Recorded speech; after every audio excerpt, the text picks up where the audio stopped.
पारं होतं. ज्या पद्धतीने काल बागेश्वरने स्टेटमेंट केलं आणि सांगितलं की शिवाजी महाराज युद्ध करून थकले आणि मग त्यांनी दुसऱ्याच्या हातात त्याची धुरा द्यायचा प्रयत्न केला.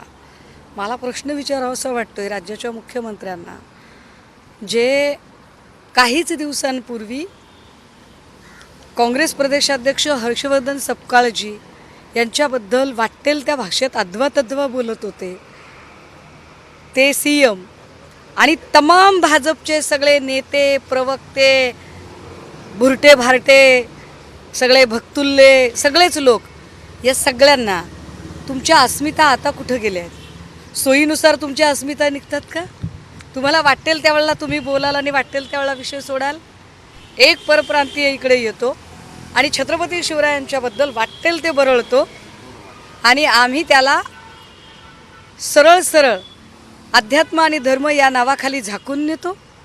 त्याला आम्ही एका शब्दाने बोलत नाही, त्याला जाब विचारत नाही.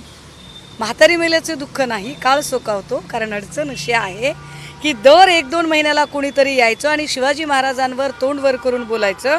म्हणजे तुम्ही जाणीवपूर्वक ठरवून पुन्हा पुन्हा छत्रपती शिवरायांवर अटॅक करण्याचा प्रयत्न करताय.